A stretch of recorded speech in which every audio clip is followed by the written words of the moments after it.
Hey there, true crime friends. Listen, we need to pause and take a moment out from our regularly scheduled true crime to talk about Sisterwives. Do you watch Sisterwives? I have been obsessed with Sisterwives for years. And so listen, I have watched the show Sisterwives with Cody and the wives since day one, since episode 1. I have never missed an episode. I have watched every episode, everything. And now that the kids are grown and the kids have their own little channels where they spill tea, I watch those too. I'm obsessed. I was obsessed with Big Love before Sisterwives and now Sisterwives. So listen, this show is boring, right? It's boring. It's just like, okay, and then we went to the dentist, and then we bought some food, and then these two sister wives, they pretend to like each other on camera, although we can really tell that they're looking at each other like, this heifer, but we're going to play nice for the camera.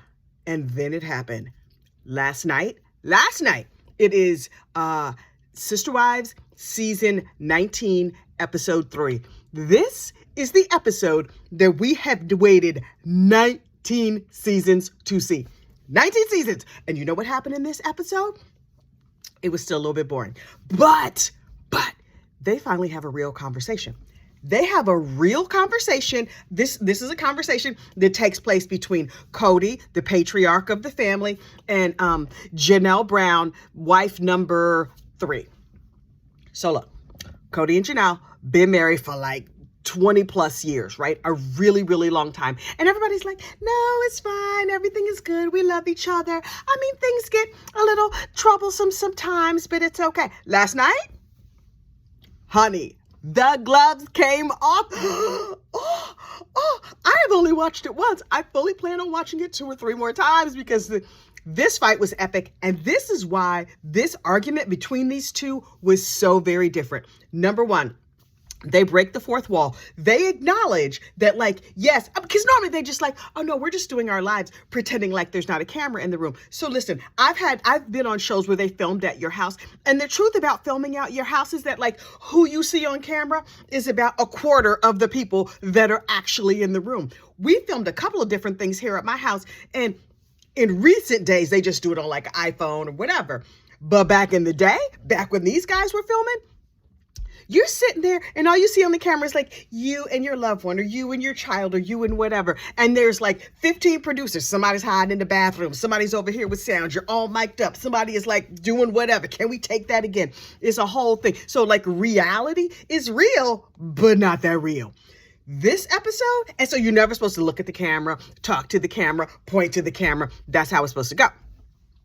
Cody and Janelle finally sit down to have a real conversation. And I'm like, okay, we've seen this, parts of this leaked, but now we see the real thing. So look, this is what happens. Cody just sort of breezes in real fast. In my opinion, that was at least a second or third entrance. That was not a first try entrance, if you ask me, but I was not there. I do not know. So he comes in and he just like goes into her little kitchen to get a glass of water. And he's like, oh, I'm so thirsty. Instead of drinking cold water, I'm drinking warm water these days because that's the only way for me to stay warm. And she's just sitting there typing on her computer like, And I was like, oh. Janelle has attitude.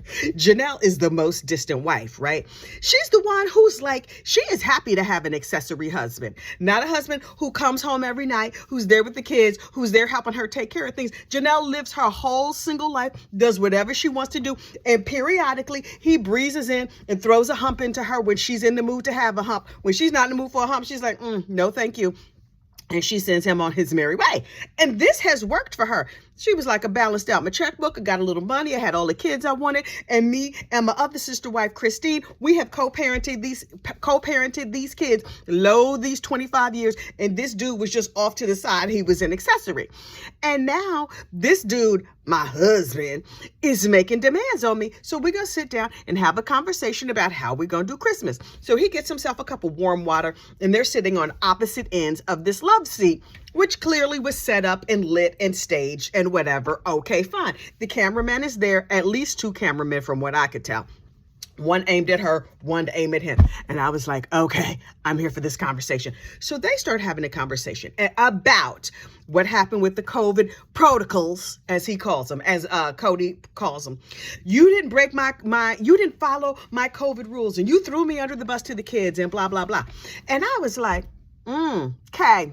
That's how, and it's clear they are not seeing eye to eye. Janelle is like, I did everything the CDC said. You made up some other nonsense, and it was just a bridge too far for me. And he's like, I told you the rules. We were talking about the rules every day. And she's like, you never told me the rules. If you want to know what I think they're both right. I think they were constantly talking about what the rules were. But Cody, who was a flake, was like, there's this rule and this rule and this rule and this rule. And she was like, okay, well, just like put it on a piece of paper for me. But he's ADHD. He could put it on a piece of paper. He's like, well, you know what they are. And she was like, okay, whatever. So they're arguing back and forth.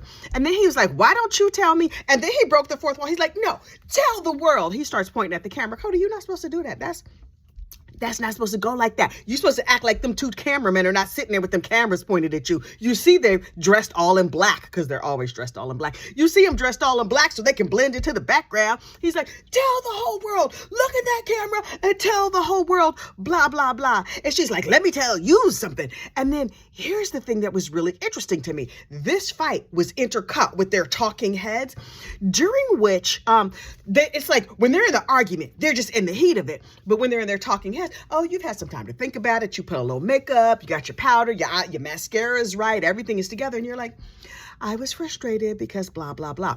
And Cody acknowledges what I suspected, but we've sort of known all along. And that is that these people don't speak frankly to each other, right? They say whatever they need to say to pacify each other in the minute, and then they go in their talking heads and they sit and they tell the whole unvarnished truth. So the only way that these family members really know what the other one is thinking is from watching the show. So Cody acknowledges, listen, you've said things on the show. He doesn't say it like that. He was like, you talk behind my back. What I think he was saying to her is, you acknowledge things on camera in your talking head interviews that you never said to me, that you were frustrated about this and you were upset about that and blah, blah, blah. The way Cody sees it, the way their culture and the way their family is set up is that the wife does the wife communicates with the husband, and then she's like, okay, these are the rules. These are what you want. Okay. And then she goes to the kids and says, this is what daddy wants. And then like, these are the rules. And then she's supposed to enforce those rules. The father does not talk to the children, which is what should have happened. If the father and the children had had a face-to-face, a lot of this might have been cut out, or they might have been arguing anyway.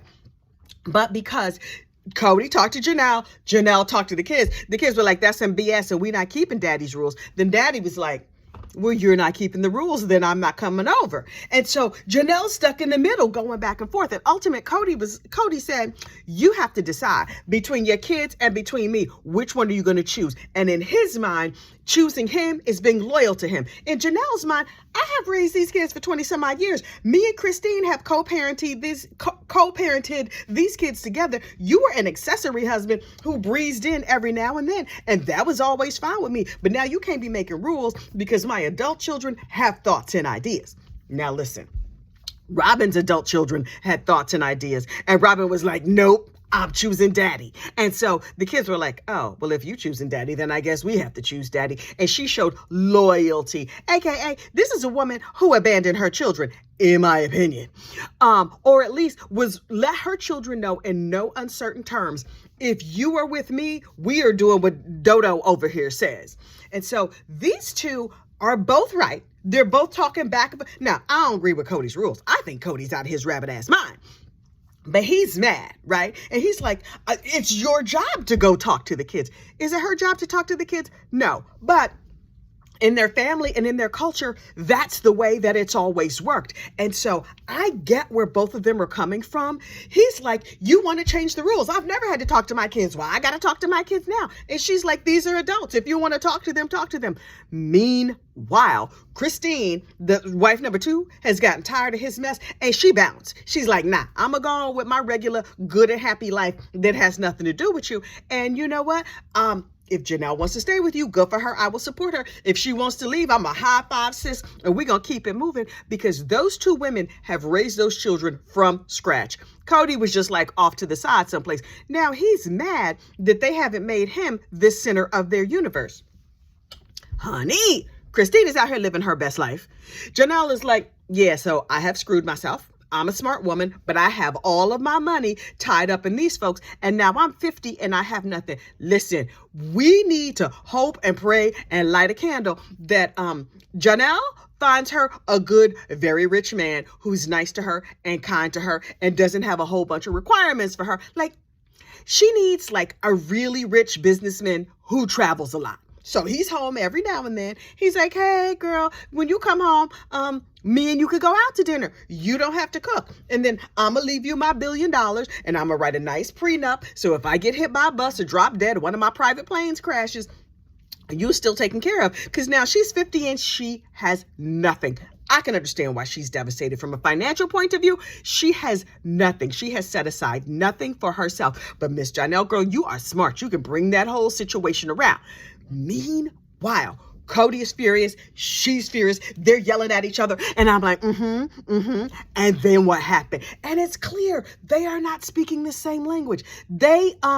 He wants compliance from her and she wants to be heard. And both of them want to be heard. They're not hearing each other. And then when he goes to leave, now Robin's whole thing is, I never let him walk away. I never let him walk away. So Miss Janelle's like, well, then don't walk away. And she's like, you're not leaving. Come back here. And he's just like, no, I will not listen because you're not listening to me. Neither one of them are listening to each other. And then she screams, F you, turn it off to the camera. And I was like, oh my God, honey. She came out of her bag. Listen, she was just like, I have been a nice Mormon woman all this time, and now I am tired of you, and I am tired of your mess, and I am not sugarcoating it, and I'm not brushing anything under the rug. I'm sick of you and your triflingness. Now later, Cody is like, I really love her, and I want it to be okay, and I want to work it all out. And so here's the thing. Cody's been getting together with his guy friends, his brother, and some other, knuckleheads that he's friends with, some people from his culture. And one of his friends sees this very clearly. He's like, listen, in the absence of all of these wives, if he's going through a divorce, Robin about to go through it. He about to burn Robin to the ground because he's mad. He's filled with anger. And where's that anger gonna go? Let's see. Now Christine is gone. Janelle is basically gone. He ignores Mary because he divorced her years ago. In my opinion, he legally divorced her on the show. But like in his heart, he divorced her probably before this show even started, based on what I heard in the Sisterwife fandom. So who's left? Miss Robin, I'll do anything you say. I want to be here for this marriage. He is about to put her through it. In fact, I think he's already putting her through it. All the rage that he's feeling at those wives, he's channeling it directly to her and likely her children. Now, here's the real question. Does Robin stay and keep tolerating this madness? Because Robin is stupid, in my opinion. She's not that bright. She would move heaven and earth to have this man, to have this good setup, to have all the shopping and all the everything she wanted. But for her, the bonus was he wasn't there all the time. He was at her house most of the time, and she got to be the favorite wife. But when you're not, when there's only one wife, the favorite, you the only. And girl, that is a very different story, a very different story. And so she's like, he's mean and he's mad and he's having all these feelings. And he acknowledges that like, oh yeah, I'm a nightmare to live with. I'm trying to be better, but basically I'm a nightmare. And his friends are like, yeah, you a nightmare. And one of his polygamous friends who's gone through a divorce is like, is terrible on the remaining wives. So basically, Robin is in an emotionally abusive relationship, although ask me, I think she always was, but it's about to get 1,000 times worse. And she's over there weeping and wailing and trying to make it work out. Here's the real question. Does Robin stay? Now, listen, if the storyline now going forward is Cody and Robin as a monogamous couple, don't nobody want to see that? Are you tuning in? I'm not tuning in. I don't give a flip about Robin or Cody. She could sit over there with her bad eyebrows and her goiter and weep all she wants. I'm not watching it. What I will watch is Cody dating and trying to get new wives. What I will watch is Robin throw him overboard because, if she can't keep compulsive shopping like she's been shopping and have him gone out of the house most of the time, she'd be like, why am I here? I still have these tender age children, but he gonna need some more wives and he gonna need something because I'm not taking all this heat. And she's sad and she's sorry and she's manipulative and she's a narcissist just like he is. The two of them are very well matched. And the happier Christine gets, the madder Cody gets. And Christine is out here living her best life. Janelle is smart enough that I suspect that she has carved out a very nice situation for herself. Word on the street is that because they got a private mortgage on Coyote Pass, Janelle has paid off Coyote Pass. Some of that property is in her name alone. Then that is her estate. That is her asset. If she can get something she could quick claim Cody right off that deed and own that property because she bought it with her very own cash. Janelle's about to secure herself a bag. Go on, girl, get your bag. Now listen, she's still making money from the Sisterwives show, and she's making it independent of Cody. She has set up her own private production company or whatever. So instead of her checks coming to Cody Inc., her checks are coming to Janelle singularly. This is what I think should happen. I think there should be like how the Duggars, 19 Kids and Counting, did accounting on. Keep the name of the show Sisterwives and make the show be about the 3 wives who have left and about their lives. Because Janelle and Christine, they still sister wives. They still parenting adult children, and they are still having their life. Let them go on adventures and plans and plan Christine's wedding and do the whole thing. Somebody give Janelle a nice check and let her plot and plan her future. Now listen, it's a little bit late for her to be saving for retirement because in her 50s, she has 10, maybe if she's lucky and her health holds out, 20 years, but she got to get good health insurance. She has to come up with a whole lot of money real fast. If you're young and you're watching this, child, you better start planning ahead. You better be putting money aside your retirement. You in your 20s, right? Start saving today. Get yourself a coffee can and start putting money in. Child, start saving today so that you don't wind up in a Janelle situation. All of that to say, Cody, he about to be ass out. Robin, been ass out. She been trifling. She been a mess. Her and her bad eyebrows and her goiter and her terrible children. Listen, I do not talk bad about children, but that little Ari, I don't like her. Solomon, he seems fine. That little Ari, she got a lot of mouth. She got a lot of mouth. And that one, she gonna run both of them around in circles. Those older 2 girls are very compliant and they're being set up to be good sister wives and brainless. And I don't have an opinion except for the opinion you put in my head. That little Ari, she is Spitfire.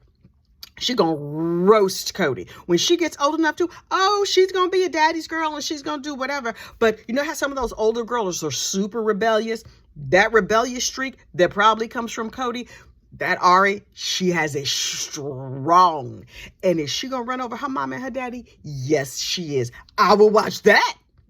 Ari takes over the world, even though, in my opinion, I don't like her. Some kids can be jerks. I'm not saying all children. I'm not even saying that particular child. You ever meet a little kid and you be like, no, he's not for me. She's not for me. She's a child. I trust that they have time to grow and change and whatever, but they can't do it at my house. That's me and Ari. Not that she was coming to my house anyway. I'm just not a fan personally, but she has plenty of time to grow up and mature into a decent, nice human being. Will she? Unclear. She's young. I don't know. I think she's only like 5 or 6. But listen, when my kids were little, they would be like, so-and-so kicked me in the knee. I was like, oh, so-and-so? Yeah, I know him. I know his mama. He an asshole. That's what I told my children, because some kids are. I should probably cut that part out. Anyway, all of that to say, some kids are just not that nice. And sometimes that's the fault of the parents. Sometimes that's just who they are as human beings. Time will tell. In the meantime, I'm going to keep watching Sister Wives. I'm keeping an eye peeled. But after last night's episode 3, season 19, I could not talk about it. I needed to talk about it. I still need to talk about it. I'm going to go rewatch it again later today, and I might need to talk about it some more. Okay, that's your Sisterwives update. Now I need to get back over here to my steel cut oats and my lunchtime true crime. I will see you later.